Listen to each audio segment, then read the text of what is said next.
Olha o que diz a palavra do Senhor, irmãos. No segundo ano do rei Dário, no sexto mês do primeiro dia do mês, veio Ageu capítulo 1, versículo 1.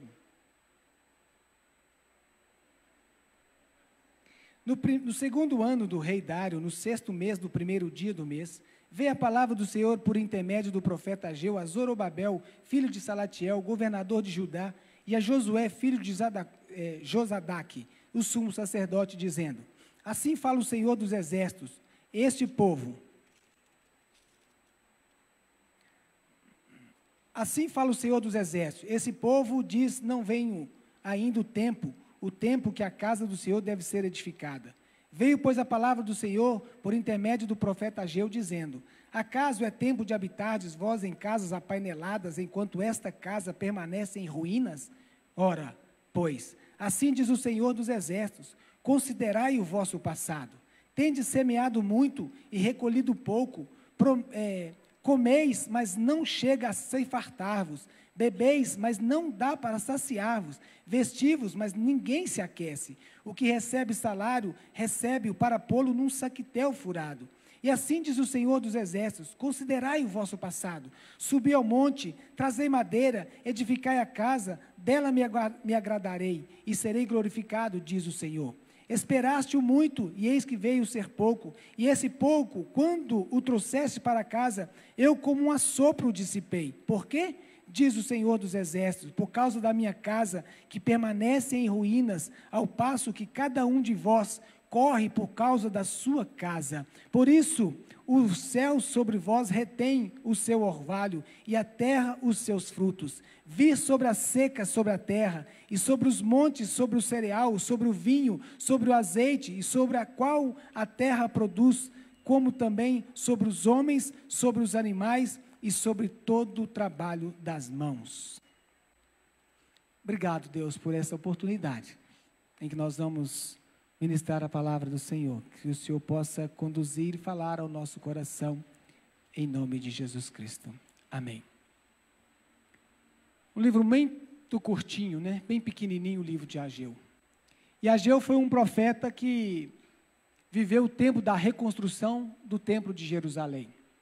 O tempo de Ageu ali, o motivo de Ageu estar escrevendo era para que ele pudesse encorajar os judeus a completar o trabalho, apesar de que via muita oposição dos inimigos, e Ageu então ele vem no seu livro encorajando esses homens, e ele convida o povo a edificar a casa de Deus, a reconstruir a casa de Deus. No tempo então que o profeta Ageu, os judeus eles estavam debaixo do domínio da Pérsia, e anos antes o Nabucodonosor, o rei de Babilônia, ele então tinha conquistado Jerusalém.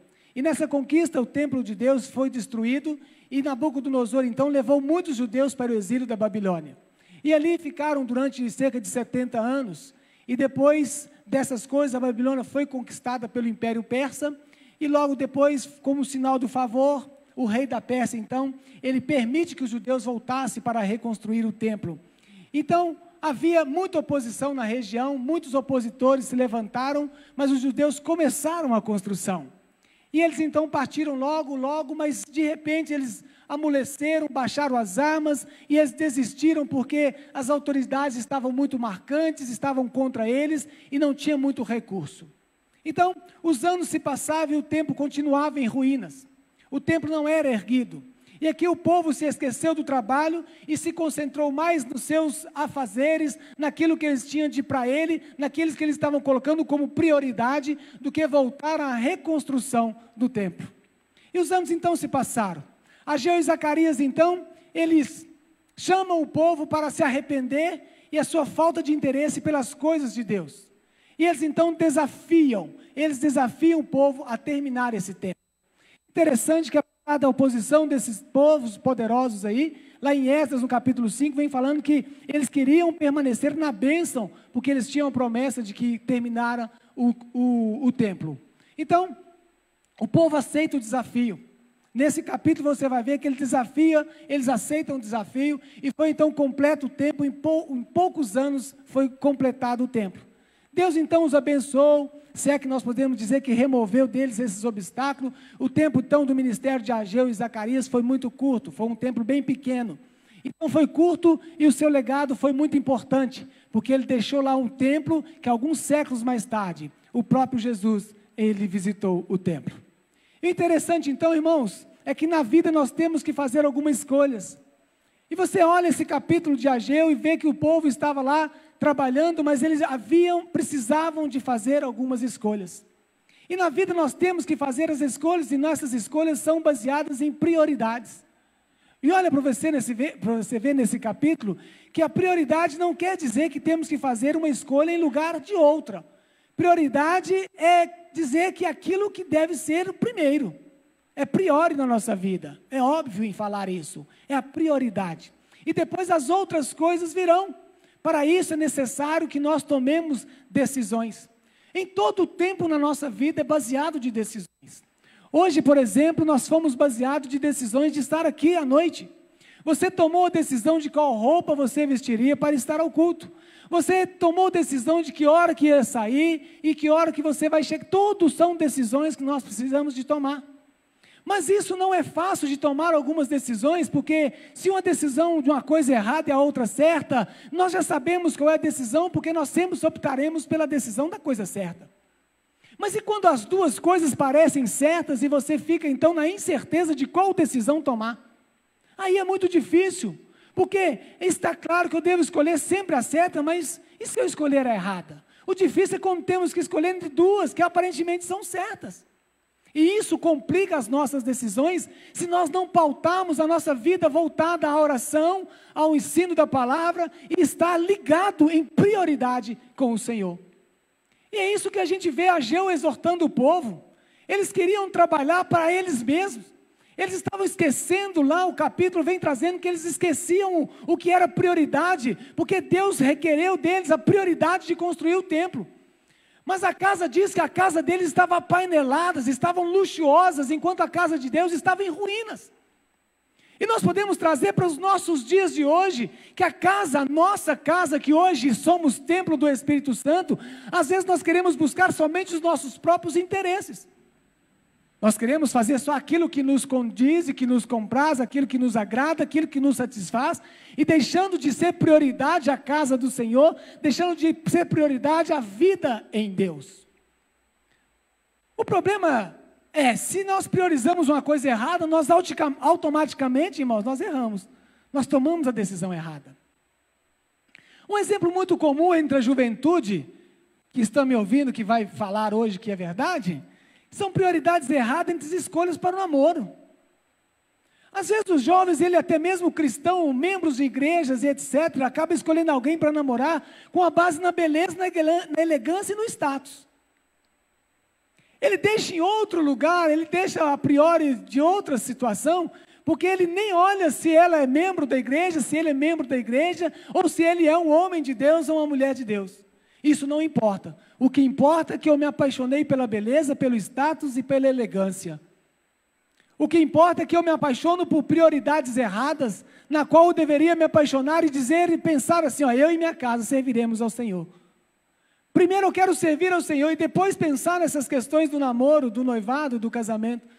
Mas eu deveria olhar com a ótica, com a visão diferenciada e falar assim, eu e minha casa, nós serviremos a esse Deus. Quando nós procuramos alguém para namorar, não que é errado, não é isso que eu quero dizer, mas nós procuramos alguém com os nossos olhos bem carnais.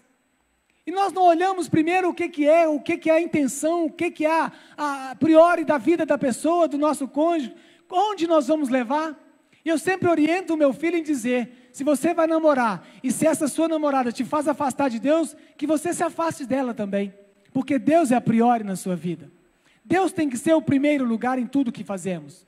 Outra situação também, que é bem interessante, é quando nós temos que fazer a escolha entre o trabalho e Deus. Porque muitas vezes nós acabamos e priorizamos sempre a Deus quando nós passamos por algumas dificuldades, irmãos, na situação financeira ou na situação de emprego, e nós corremos para a cruz. Nós corremos para a igreja, nós ajoelhamos nos cultos, nós choramos, nós levantamos a mão, nós damos pulo, e nós chamamos a atenção de Deus, porque nós queremos chamar a atenção de Deus de alguma forma. Deus naquele momento é o nosso priori. É a prioridade que eu tenho naquele momento, porque a minha vida condiz que eu preciso ter esse Deus de prioridade na minha vida, porque Ele vai mudar a minha situação. Aí de repente vem a questão de que nós arrumamos o emprego, e de repente o emprego então ele cai em boas horas, porque nós precisamos do dinheiro, de sustentarmos a nossa vida, a nossa família às vezes, e de repente, sutilmente, nós vamos deixando a prioridade de Deus. Nós vamos esquecendo que Deus é aquele que te colocou no emprego, Deus é aquele que abriu as portas para você, Deus é aquele que pode abrir a promoção, e nós colocamos a prioridade em segundo, em terceiro plano. Porque na empresa onde eu vou, domingo de manhã tem um futebol, e eu tenho que jogar um futebol com meus amigos. A escola bíblica já não é mais a minha prioridade, e sim o futebol com os amigos da empresa, porque eu estou trabalhando e eu preciso de estar lá na empresa. Nós trocamos as coisas com muita facilidade, nós nos acostumamos com o ambiente com muita insensatez às vezes, nós acostumamos com as coisas com muita tranquilidade, nós paramos de orar com uma rapidez tremenda, nós paramos de ler a Bíblia com uma rapidez incomum, nós paramos de buscar ao Senhor, quando as outras coisas parecem que se toma prioridade na nossa vida, de uma forma indiscutivelmente tola, porque nós passamos Deus para o plano B, para o plano C, porque a minha prioridade hoje é outra. E o livro de Ageu lida com essa questão. Ageu é uma conclamação do Senhor para que o povo volte à reconstrução do templo.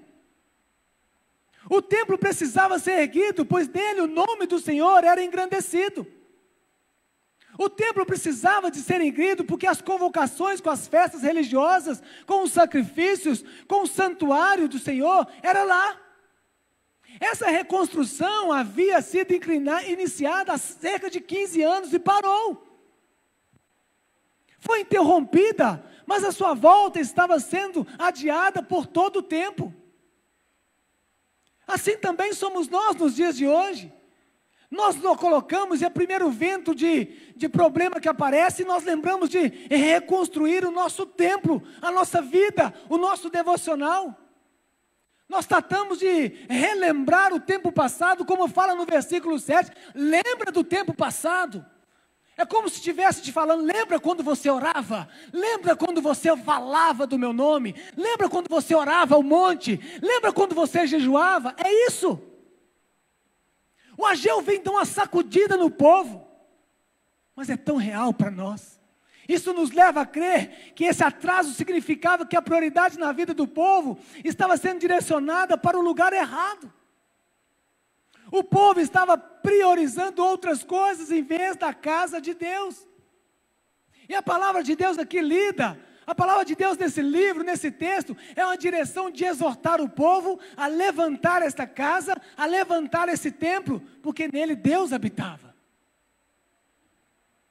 Por isso Ageu começa o livro por questionar as prioridades do povo. Por isso é uma profecia que lança o desafio para nós repensarmos até mesmo no dia de hoje acerca das prioridades do povo de Deus. Deus quer ser prioridade nas nossas vidas. É o que fala nos versículos de 1 a 6 desse capítulo 1. Nesses versos aqui o Senhor revela a sua inquietação com Israel. Voltava do cativeiro, precisava reconstruir a cidade, e isso estava acontecendo, mas o problema estava acontecendo segundo o desejo dos homens. Eles estavam reconstruindo a cidade, mas não reconstruíram o templo. A casa deles estava sendo apaineladas.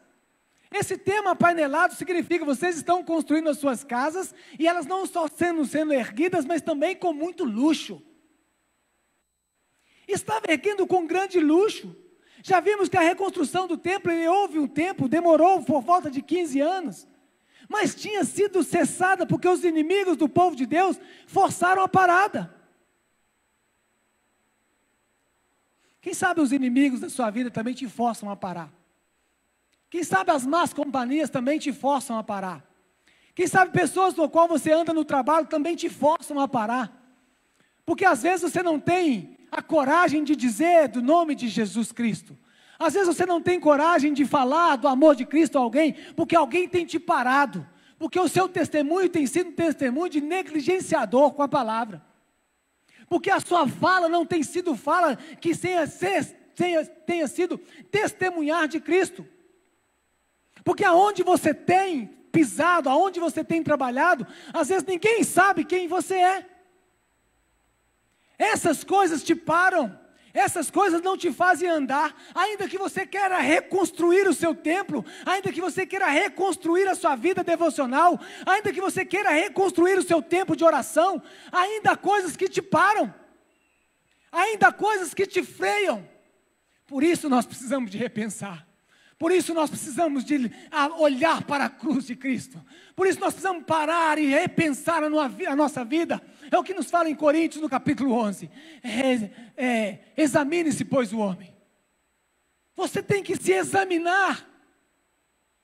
Porque às vezes a sua casa está muito luxuosa. A sua casa está apainelada e a casa do Senhor está em ruínas. Mas Deus quer prioridade naquilo que Ele faz. Naquilo que Ele fala. Ele deve ser a priori na sua vida. E interessante isso aqui, que esses dias eram outros dias, eles exigiam mudança no comportamento do povo em relação à reconstrução do templo. E a riqueza de detalhe nesse verso 1 aqui, ele nos mostra isso de 3 maneiras. Olha a primeira, fala assim, olha o primeiro versículo aí do capítulo. 2º ano do rei Dário. Esse 2º ano do rei Dário, ele foi o ano que ele conseguiu controlar todo o Império Persa. Até então, irmãos, muitas invasões, muitas revoltas estavam acontecendo no Império, inclusive daqueles que estavam impedindo a reconstrução do muro. E a vida deles estava um caos. Então esse 2º ano foi o ano em que ele conseguiu colocar tudo sob o domínio. Seja o Império estava sob controle, o que estavam se opondo à reconstrução não tinha mais lugar. Porque o rei Dário, ele estava em favor dos judeus. Tudo estava no controle.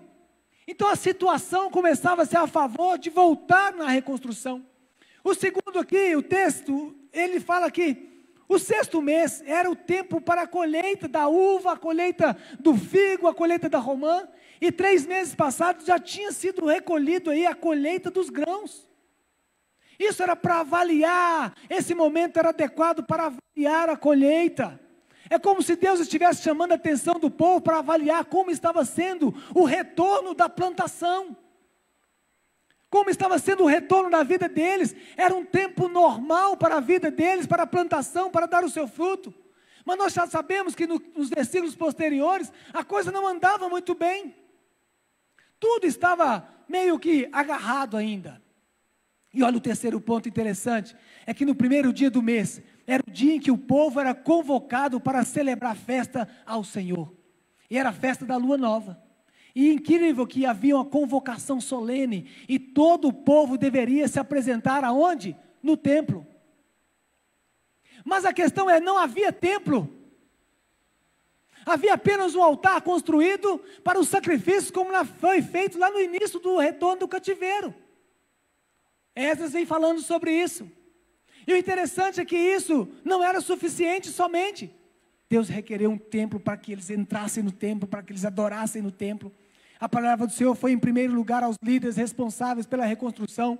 Por isso que veio esse profeta Zacarias e Ageu para falar sobre isso. Mas nada estava sendo feito. Tudo estava parado, não havia mais inimigos, o tempo era de celebrar a festa ao Senhor, de invocar o nome do Senhor no seu santo lugar. Mas o que acontece? O tempo era de reconstruir a vida com Deus na casa do Senhor, porém o Senhor revela que essa não estava sendo a prioridade do povo. Eles estavam construindo outras coisas. Deus se revelava no templo. Deus falava no templo. Quando eles entravam no templo, reverberava no templo lá o Evangelho. Eles sentiam Deus nos utensílios, eles sentiam Deus na construção, eles viam Deus nesses negócios. A primeira coisa que a prioridade errada revela é a apatia espiritual. Nós ficamos apáticos espiritualmente, apesar de tudo estar indo a favor da reconstrução do templo, o povo estava apático espiritual. E apesar, irmãos, e o texto faz questão de declarar o seguinte, quando você vai lendo mais à frente, ele fala assim, este povo que o Senhor estava referindo, era o seu povo, que normalmente ele falava assim, o meu povo. Mas aqui este povo está dizendo como se Deus estivesse falando, o seu desinteresse espiritual chegou até mim. Este povo, ele já não falava mais com tanto carinho, parece que ele falava até com um pouco de ira, né? Esse povo. Ele estava querendo dizer, parece que esse desinteresse espiritual chegou até mim. É nítido e notório, não é difícil de perceber, quando vemos cristãos com prioridades erradas, com prioridades trocadas, logo aparece a raiz do problema, que é o desinteresse pelas coisas de Deus, e isso se torna um fruto de fraqueza espiritual. Nós não queremos mais ler a Bíblia, fraqueza espiritual. Nós não queremos mais ir à igreja, nós não queremos mais falar do amor de Cristo, nós não queremos mais orar, nós não queremos mais fazer missões, nós não queremos mais fazer nada, porque há em nós uma fraqueza espiritual, porque as nossas prioridades têm sido trocadas. Porque nós passamos aquele que é priori de Cristo para trás, ele fica em segundo plano. Vamos à igreja, hoje tem culto de oração, vamos sim, aleluia, glória a Deus, eu vou, tal, num telefonema muda a história, um convite muda a história, uma festa muda a história. As nossas prioridades têm que ser revistas. O tempo, irmão, para as coisas de Deus é sempre adiado. Enquanto as coisas que dizem respeito ao seu interesse seguem a todo vapor, nós levantamos cedo, nós fazemos sacrifício para pagar as nossas contas, nós arrumamos dinheiro, nós encontramos tempo, nós mudamos qualquer coisa, nosso hábito para atingir o nosso objetivo, para atingir o nosso ego, o nosso desejo, os nossos objetivos, porque nós somos a prioridade, não Deus, e essa incoerência foi revelada aqui. Desinteresse na Bíblia, de interesse em ler, em meditar, em decorar, em se esforçar para praticar a palavra de Deus. Em 1 Timóteo, no capítulo 3,16, vem falando que toda palavra, toda escritura, ela é divinamente inspirada, e ela é proveitosa para ensinar, redarguir, para corrigir, para instruir em justiça. Por isso que nós não podemos apartar desse livro da vida. E esse livro é priori, Deus é a nossa priori.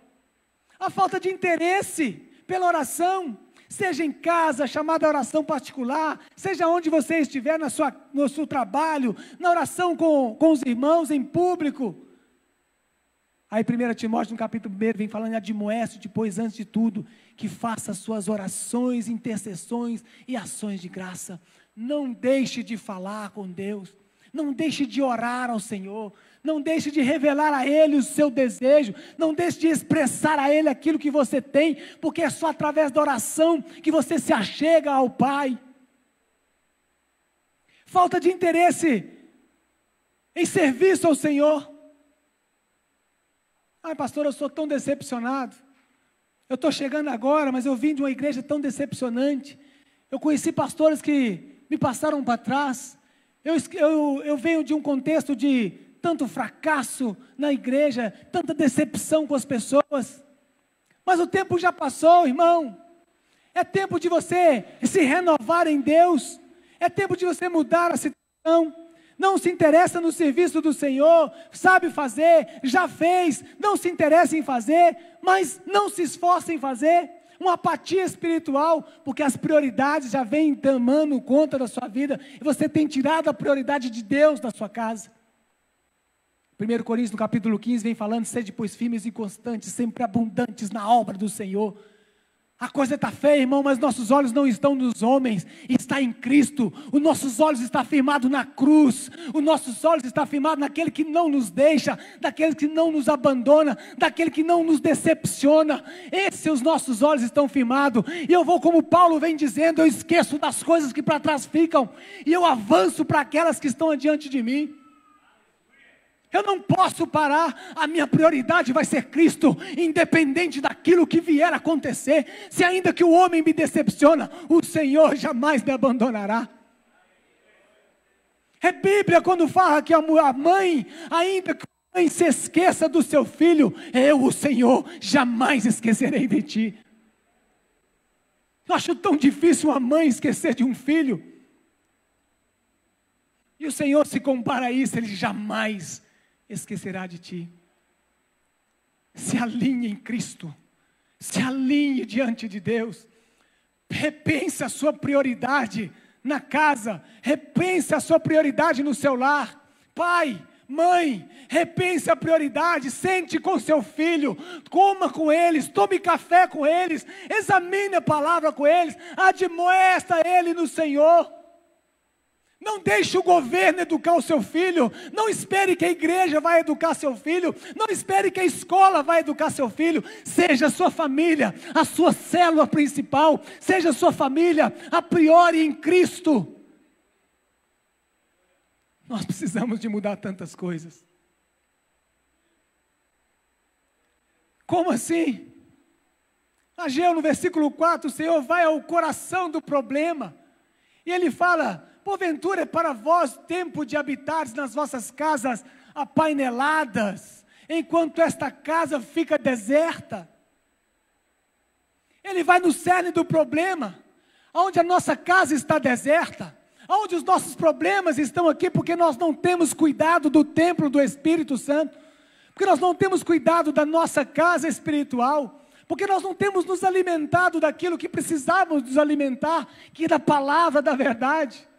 Nos alicerçamos nessa palavra, nos endireitamos nessa palavra. Aí você fala: está tudo errado, porque nós temos trocado as nossas prioridades. Como assim? A resposta de Deus ao povo, Ele vai dizendo: como assim? Não é tempo de edificar a casa de Deus? E a de vocês? Apaineladas, e a minha em ruínas. Como assim não é tempo? As prioridades erradas por causa da fraqueza espiritual levam o povo à incoerência.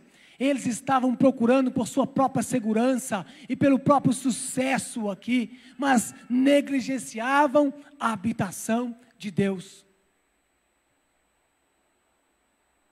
Cuidava da casa deles, se fartavam, se enchiam, se engodavam, mas esqueciam do principal, que era a habitação de Deus. Isso quer dizer que não era uma questão de tempo, mas de prioridade. Era uma questão de desinteresse pelas coisas de Deus, de fraqueza espiritual e interesse pelo melhoramento da própria vida. E é isso que nós queremos, irmãos. Tudo é para a glória de Deus, você sabe. Nós citamos tantos versículos, nós falamos tanto de palavras bonitas, mas nós chegamos a um ponto de percebermos que nós precisamos de colocar a nossa vida no prumo. Eu lembro de Ezequias, já pensou bem, se você fosse morrer hoje e tivesse uma palavra assim, você chegasse diante do Senhor, e você soubesse e respondesse para Deus que ia morrer hoje, Deus respondendo: olha, Felipe, aparelha a tua casa, arruma a tua casa, porque eu vou te recolher. Ia tremer as pernas. Senhor, espera aí, eu tenho que arrumar alguma coisa. Senhor, eu tenho que acertar com meu pai. Senhor, eu tenho que acertar a minha vida com minha mãe. Senhor, eu deixei tanta coisa, tanto bico para trás. Mas não é assim. É como abrir e fechar os olhos. Está consumado. Não dá mais tempo. Por isso nós precisamos de andar endireitados no caminho do Senhor. Ninguém sabe a hora, ninguém sabe o dia, mas se perguntar se está preparado, porque todo mundo quer ver Deus, mas ninguém quer morrer. Se perguntar quem quer ver Deus, opa, mas ninguém quer morrer. Quem quer morrer? Opa! Mas endireitar o nosso caminho, aparelhar a nossa vida com Cristo, endireitar as nossas prioridades, porque que na hora que chamar a sua senha, você fala: estou preparado, não vai dar nem tempo. Puf! Não dá mais tempo. Ele pediu 15 anos ao Senhor, me dá mais um tempo. Deus olhou o coração, viu nele santidade. Eu vou te dar 15 anos. Eita glória. Meus irmãos, o chamado de Deus aqui é para nós. O colocarmos como nossa prioridade em todas as circunstâncias da nossa vida.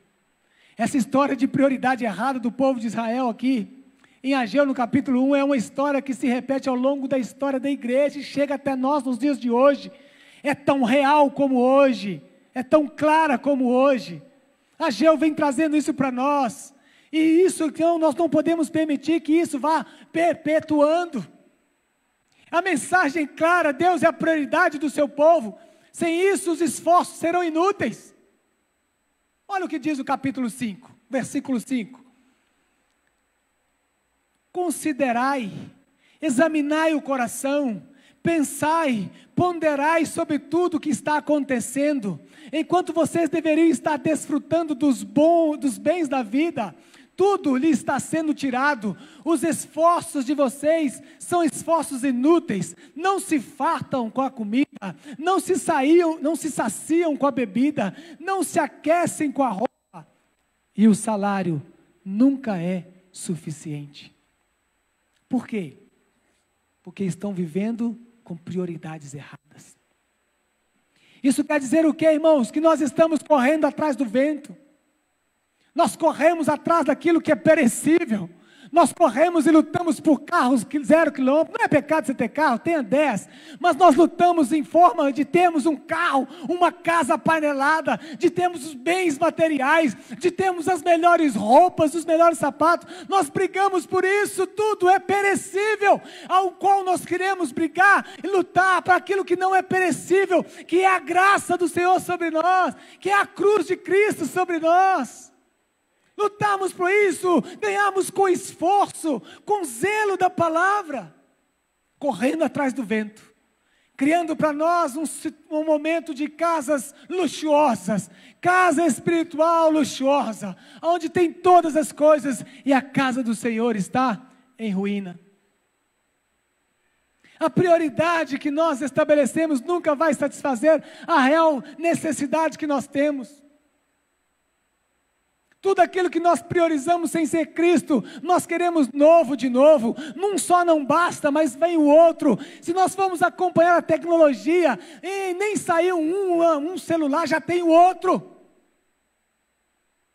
Nem saiu um carro, já tem o outro com outra tecnologia, que se estaciona sozinho, é esse que eu quero. Coisas que vêm roubando o nosso tempo, coisas que são perecíveis porque se tornam prioridades erradas na nossa vida. Deus mostra então como Ele pode ser a prioridade na vida do seu povo. Aí vem no versículo 7, considerai o vosso passado. Aí eu chamo a sua atenção, considerai o vosso passado. Você lembra quando você se converteu?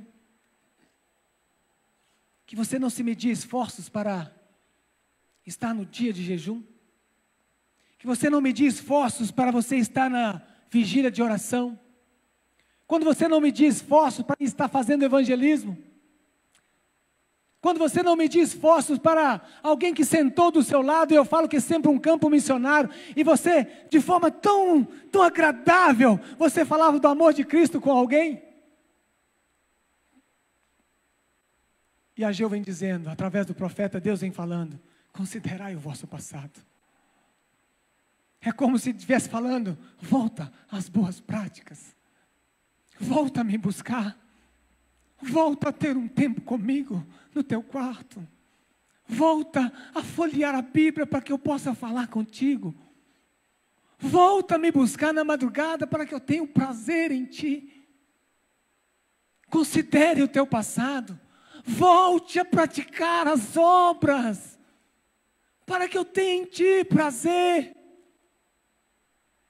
E ele vem dizendo, a partir disso aqui, então está vendo, está de repente aqui a expressão estima que o povo era para examinar o coração. A partir de que ele estava vendo, ele repete aqui várias vezes, mas agora está voltado para o que o povo realmente deveria fazer, construir o templo. Não tem mais meias palavras aqui nesse texto. O versículo 8, ele fala, trazei madeira, edificai a casa.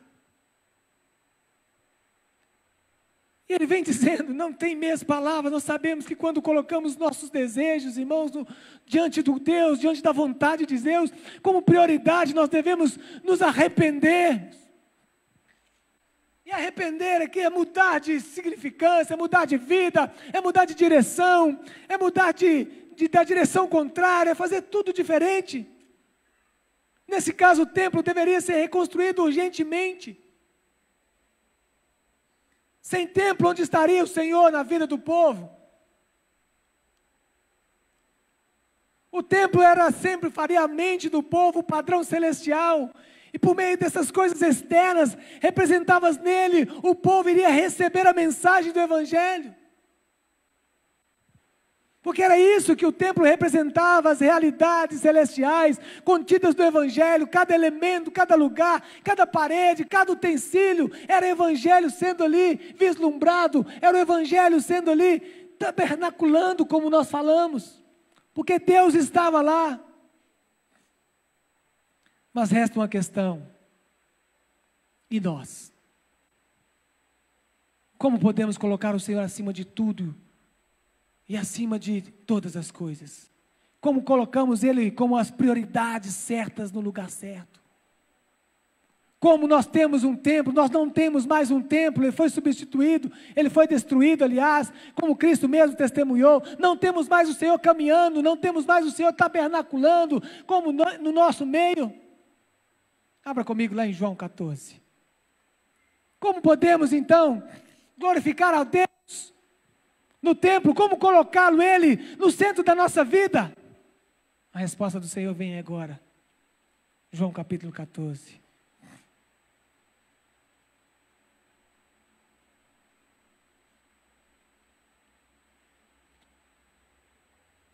Olha para você ver o que está falando aí.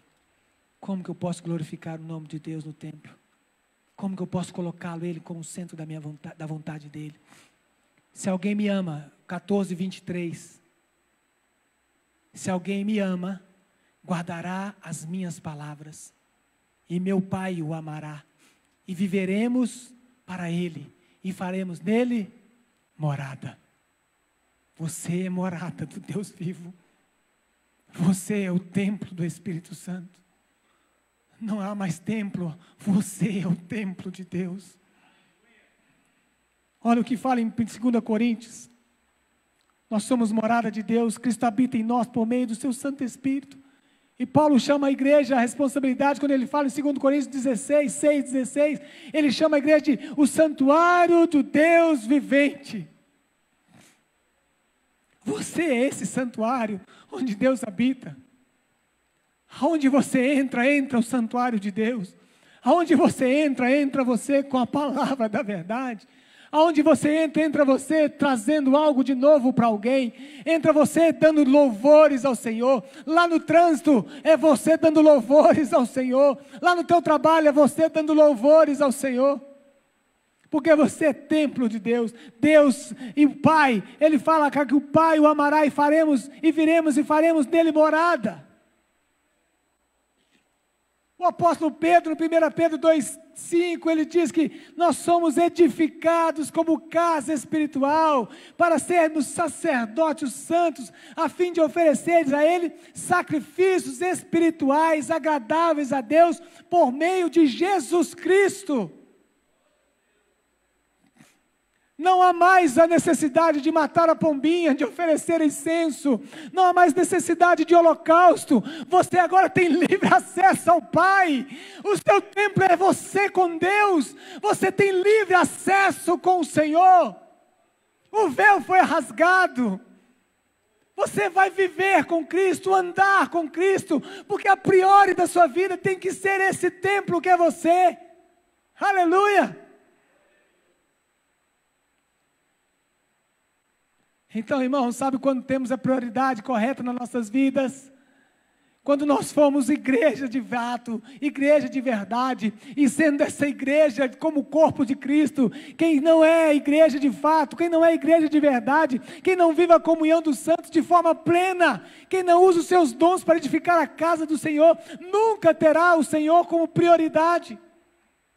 Não sabe o que é viver em comunhão, não sabe o que é viver em repartir o pão, não sabe o que é viver em comunhão da oração, em alegria uns com os outros, porque não sabe o que é prioridade em Deus. Por outro lado, quando vivemos como corpo de Cristo, nós sabemos que Deus dará satisfação em você, em nós, em Cristo Jesus, através de Cristo Jesus. E Ele será glorificado em você, e Deus tem prazer em você, Deus será o centro da sua vida, para a glória do nome dEle. É isso que nós precisamos de entender, que nós vivemos para a glória do Pai, quer comamos, quer andamos, quer fazemos todas as outras coisas, tudo seja para a glória do Pai. Quando nós entendemos isso, nós passamos a não ter mais prioridade. Porque a prioridade é só dele, é só o Senhor. E as outras coisas, irmãos, vos serão acrescentadas no texto de Mateus capítulo 6. E nesse texto é tão importante, tão interessante, que se distorcem tanto dizendo que as outras coisas vos serão acrescentadas, mas não é as outras coisas, é todas estas que falam no capítulo, nos versículos anteriores. O Senhor vai te dar casa, Ele vai te dar provisão, e Ele vai te dar roupa. As outras coisas vos serão acrescentadas. Nós precisamos buscar o Senhor. Deus, Ele reteve os céus e cessou o fruto da terra. É o capítulo 10, o versículo 10. Ele fez vir a seca sobre tudo, o versículo 11. Essas penalidades, se podemos chamar de penalidades aqui, porque eles estavam passando, era resultado das prioridades erradas. Às vezes a sua terra está seca, irmãos. Está rachada, às vezes a sua casa está adoentada, às vezes o seu sistema de trabalho está falido, sabe por quê? Porque às vezes é Deus quem permite que isso aconteça, até que o povo acorde, e olhe, e veja, e acorde, para que veja as prioridades da nossa casa. O egoísmo do povo resultou dessas coisas aqui. Enquanto eles não reconstruíssem o templo, as privações não cessariam. Às vezes, enquanto nós não reconstruímos o templo, enquanto nós não cairmos em si, enquanto nós não retomarmos o nosso juízo, enquanto nós não vemos que Deus é a nossa prioridade, nós passaremos por seca, por tribulações, nós passaremos por dificuldade, até que nós acordemos e vemos o que está acontecendo.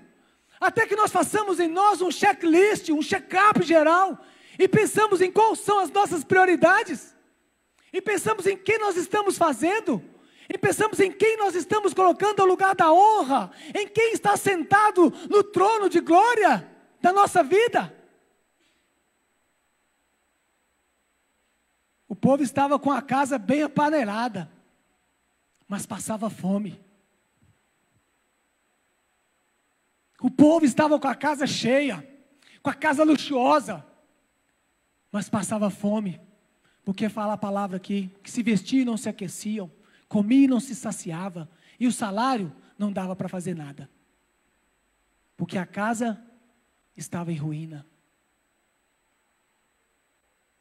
Para que eu possa pensar nessa noite com vocês, para que nós possamos remoer essa noite, essa palavra de Ageu no capítulo 1, para que nós possamos pensar em quem nós estamos realmente honrando ao Senhor, pensar em quem realmente nós estamos colocando como a nossa prioridade na nossa vida, na casa do Senhor.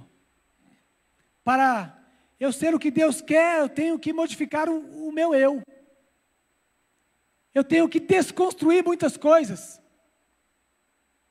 E na sala do seminário, outro dia eu falei que a desconstrução é muito fácil. Porque às vezes as pessoas falam assim, olha, nós estamos na igreja, nós estamos desconstruindo tantas coisas que nós aprendemos, e às vezes aprendemos um pouco fora da palavra, ou seja, errado. Desconstruir não é fácil, irmãos. O difícil é tirar o entulho que fica. O difícil é remover esse lixo que nós adquirimos durante tanto tempo. O difícil é tirar o lixo que nós convivemos com todos os dias. Isso é o mais complicado. Então hoje nós precisamos de repensar as nossas vidas, repensar a nossa prioridade, é fazer aqui uma modificação no meu eu devo morrer e falar como Paulo fala, Cristo em mim. Eu preciso de mudar a minha vida, já não sou eu quem vivo, mas Cristo vive em mim. Eu não posso viver essa vida da mesmice espiritual, irmãos. Nós estamos encerrando o ano, falta 3 meses para encerrar o ano. Aí nós colocamos aquele caderninho onde nós anotamos as nossas prioridades em Cristo, e esse ano vai passar, e 2019 será um ano diferente, porque eu vou fazer isso, eu vou orar mais, eu vou falar mais do amor de Cristo, olha, eu vou jejuar mais, eu vou ler a Bíblia todo esse ano. Essas prioridades começam a ficar para trás quando chega em fevereiro. Nós precisamos de repensar. A nossa estratégia não pode ser para um ano. A nossa estratégia de vida e de prioridade tem que ser para uma vida. Nós não estamos falando de brincadeira. Não, nós estamos falando de vida eterna. Nós estamos falando de condenação eterna. Precisamos repensar, irmãos.